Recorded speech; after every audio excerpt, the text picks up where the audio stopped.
bombastic side-eye, criminal offensive side-eye.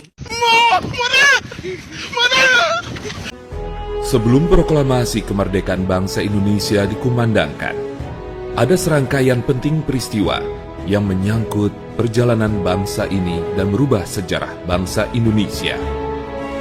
Pada 14 Agustus 1945, pasukan Jepang menyerah tanpa syarat kepada pihak sekutu.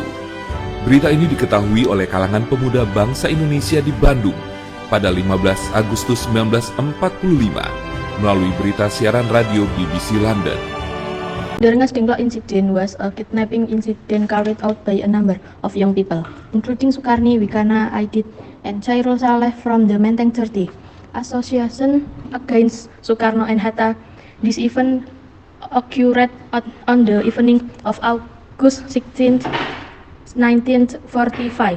Sukarno and Hatta were taken to Rengas Dengklok, Karawang to were arcade to speed up the proclamation of independence for the Republic of Indonesia. The Rengas Dengklok area was chosen because it was far from the Jakarta-Cirebon highway. They were also easy to monitor Japanese troops who were coming to Rengas Dengklok from Bandung or Jakarta. Negotiations took place between the older group represented by Sukarno and Hatta and Mr. Ahmad Subarjo from the younger group regarding when the proclamation would be implemented, especially after Japan suffered defeat in the Pacific War. From these negotiations, an agreement was reached. The proclamation of independence must be carried out in Jakarta by Sukarno Hatta on Friday, August 17, 1945, at the Ikada Field, which has now become Monas Square. However, Bung Karno's house was chosen because it was prayed that an event would be held, so the Japanese army was on guard. Because of that, Sukarno House was chosen on Street Pegangsaan Timur, number 56. The text of the proclamation was prepared in Rengas Dengklok in the house of a Chinese Dijau Siki Siong.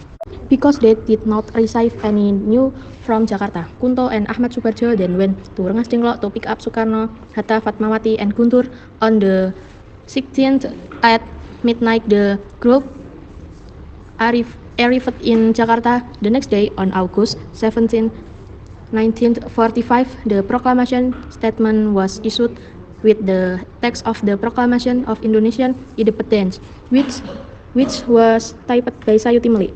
The main aim or meaning of the Rengas Dengklok event was that the young people wanted to speed up the proclamation process without having to wait for the Japanese. This is why Insinyur Sukarno at that time was taken to Rengas Dengklok for safekeeping so that he would not be influenced by Japan. In this way, the Indonesian people could immediately proclaim the independence, not a gift from Japan.